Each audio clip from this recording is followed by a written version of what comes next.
Today, if you've been to my channel before, seen some of my videos, specifically some of my lives, you'll know that one of the things is earlier this year I made a resolution that at least once a week, every week, at least once or more than once a week, for every week, I will try to do a live stream, talking about anything and everything at one point, or sometimes talking about a particular topic, or sometimes multiple topics. Today is one of those days where it's just going to be random stuff, basically.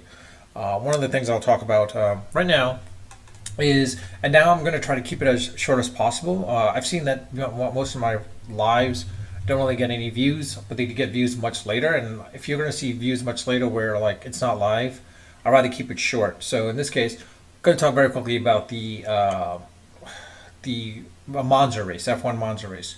I mean, it was given that Verstappen was going to win. I mean, come on. I mean, granted, it was great how what's his name, Sainz was able to essentially pole position, and then Leclerc being number 3.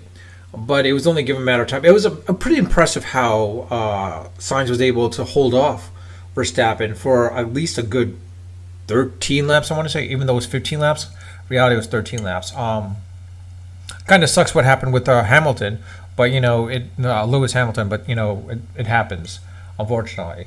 It almost happened again as well too with Leclerc and Sainz on the last lap too, which is a surprise. But in any case, Verstappen winning. Of course, Red Bull winning the Constructors' Cup pretty much. Now it's just a matter of like, can Max clinch another title this year? Most likely is, unless of course he does not finish for the next couple of races. And if Checo can win the first, be 1 or 2, then that's the only way I see Max losing at that point. But anyone else coming closer won't happen.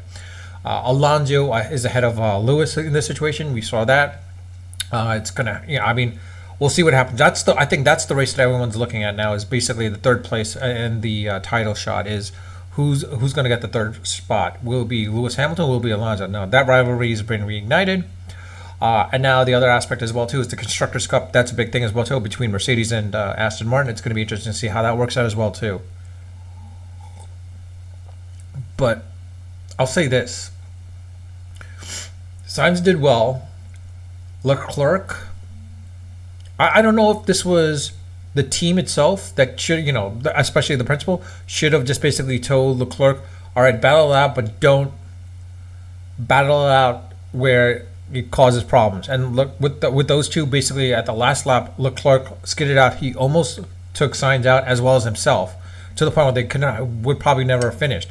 Fortunately, Sainz was able to podium, and it was great for Ferrari because at least podium in getting on the podium in Monza for Ferrari was great. But I think it's a case where like you could see Leclerc's frustration. I think Leclerc is getting more and more frustrated with his car as well as his driving. I think it's more of a case like he might have to just leave. Quite honestly, I don't know what to say exactly, but I think he has to leave.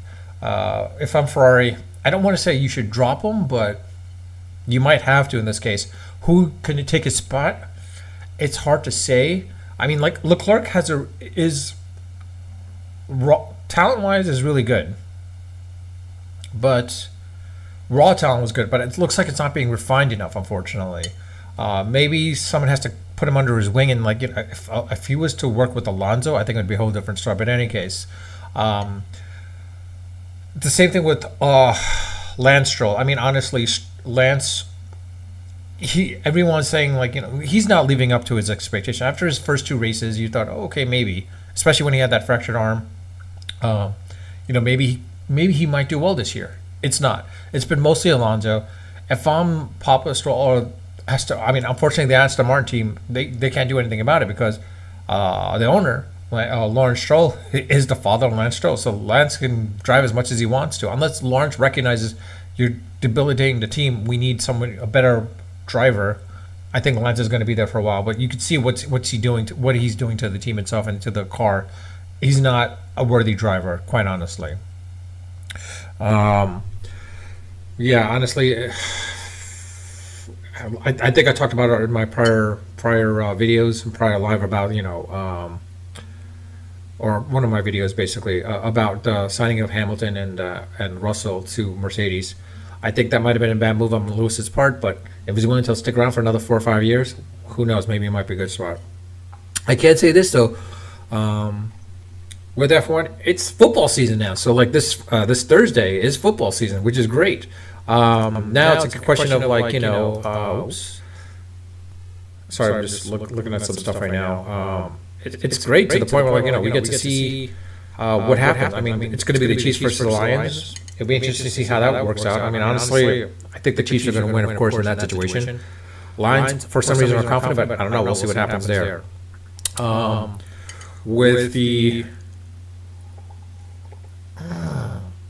it's 8:20 Eastern, which would mean it would be 5:20 Eastern. Ooh, I gotta see if I can find a way if I can watch that game without being affected, because I got a few things going on that Thursday evening, Pacific time. And then of course, September's game. I mean not September's, Sunday's game. Vikings are the Buccaneers, Steelers versus the 49ers, Commanders versus the Cardinals, Colts versus the Jaguars. I'm looking at the thing basically. I'm not looking at the line. Ravens and Texans, Browns and Bengals, Saints versus Titans.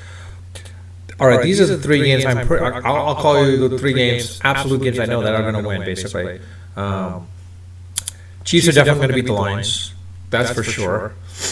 I would say Bengals will beat the Browns. That's number 2. This is an interesting one between the Chargers and Dolphins. I want to say the Chargers, but the Dolphins seem pretty good at this point right now. Looking good right now at this point. Patriots versus the Eagles. I would say the Eagles, but yeah, you know what? I could say the Eagles. Actually, I think the Eagles will win this game because I think the Eagles will beat out the Patriots tonight. So that's my number 3 lock. Those are my 3 locks, basically. I would have said the 49ers over the Steelers, but we got to see how Purdy really does and like how everything gels. But yeah, you know what? That would be my other lock as well, too. I'd say the 49ers take the Steelers. Texans and Ravens. That's going to be a tricky one to see and how that works out, essentially. The Falcons versus the Panthers. I mean, everything's pointing towards the Panthers anyways, but, these 2 teams, who knows what's going to happen.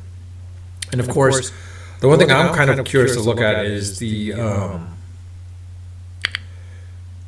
the Jaguars and the Colts. I mean, the Colts should lose, but it depends how... honestly, I don't even know, how he does, basically, to the point where... I don't know how well Trevor Lawrence does against them, quite honestly. It'd be interesting to see how that plays out. Because Trevor Lawrence might start small, very slow, and then come back strong towards the end of the season, basically, which we've seen. And also, I mean, honestly, I would love to see the Jaguars. The Monday game on September 11th, which most likely will be, of course, it's going to be honoring 9/11. It's been about 22 years. Yeah, 22 years since it happened. Both New York teams, Jets and Bills, of course, playing by Jet Stadium, by MetLife Stadium. It's going to be interesting to see how that plays out. I don't know how.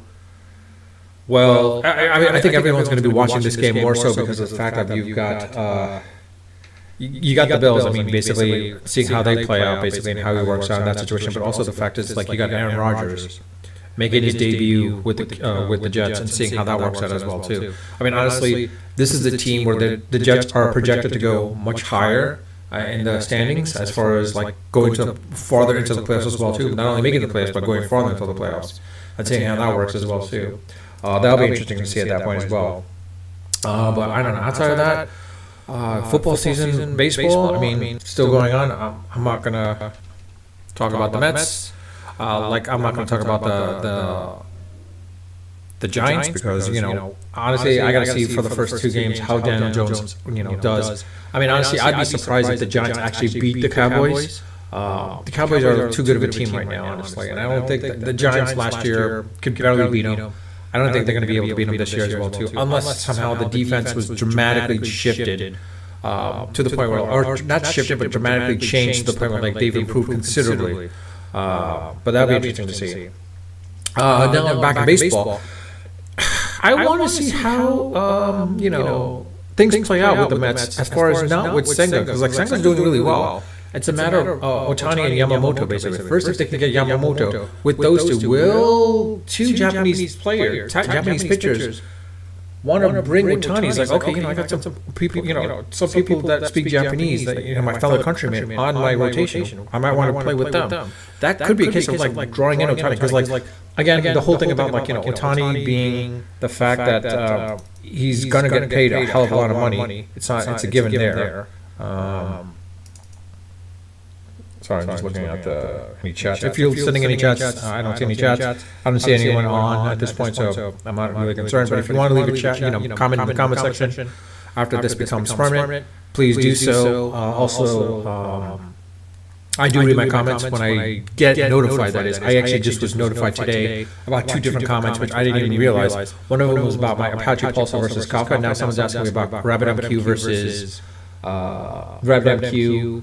And Pulsar, basically. I got to take a look at that. It's been a while. I mean, RabbitMQ, I don't think it's really a pub sub. It's more of an MQ, but you could still use it as a pub sub.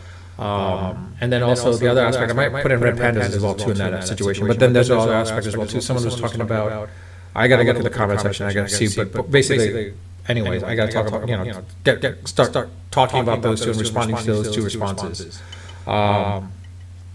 Same aspect as well too is if you haven't subscribed, please subscribe. If you like my video, like my content, like my channel, again, please subscribe. You'll be seeing some random shorts as well too, and like that might increase my subscribers list as well too. But in reality, that's more like to bring you more joy and laughter more than anything else. Like the shorts are there just to bring a smile to your face. This one is more talking and discussing again. Unfortunately, I will have to say this is like I'm a little sad that Jimmy Buffett died. He was 80, but unfortunately it happens. I was playing Margaritaville for quite a while actually, so that was pretty. If you were there to see, I was playing Margaritaville on my Alexa and on my Google Home at that point as well too. But yeah.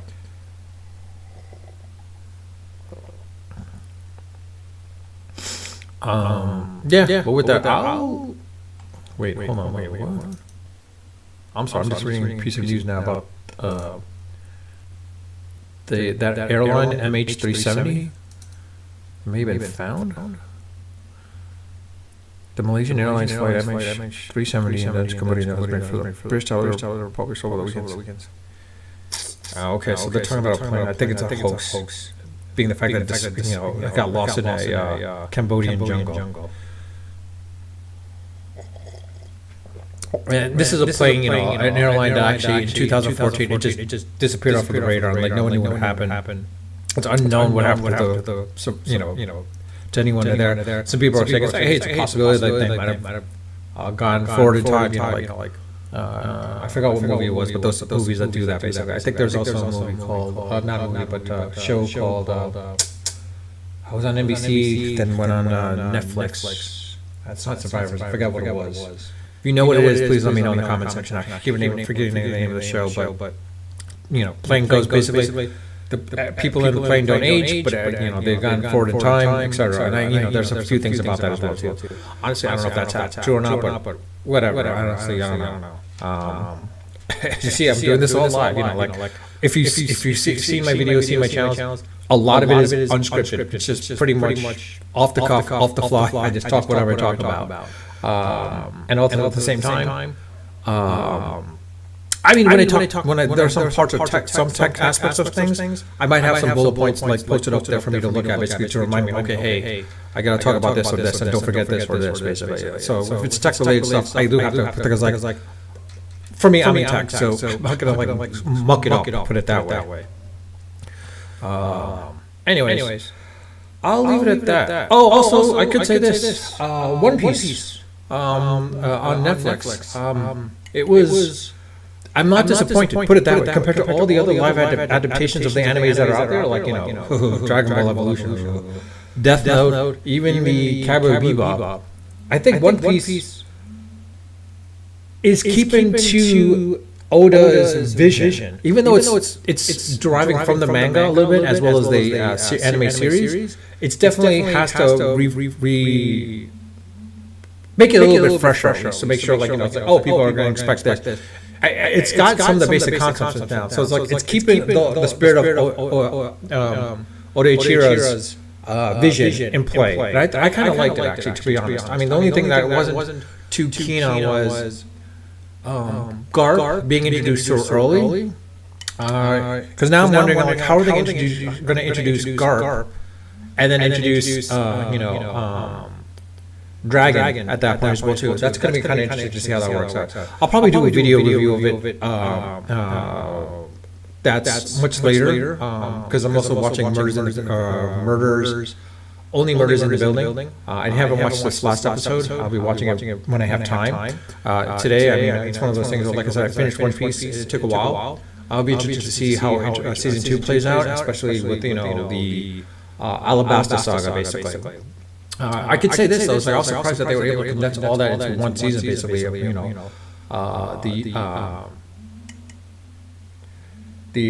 going to say the Shabby Archipelago arc, but basically the whole beginning parts of it, basically. It'll be interesting to see how they do the Alabasta arc, and like, is that going to be the entire season, or is that going to be partly half the season? Because of course you've got the arc with, they get Chopper as well too, and then how do they introduce Vivi at that point? Do they introduce Vivi as part of Baroque works, or much later? It'll be interesting to see how that works as well too.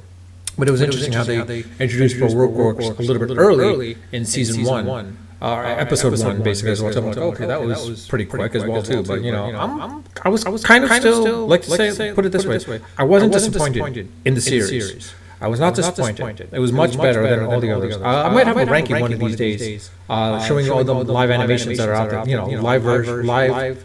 Live renditions of the anime or manga series that are out there, basically. But with that, I'll leave it at that. I see it's already at 15, 20 minutes. All right, I'll leave it at 20 minutes, basically, or 18 minutes. But in any case, thank you for those who have subscribed. And again, if you haven't subscribed, please subscribe. If you like my videos, like my content, like my channel. And with that, I'll leave it at that. Unfiltered,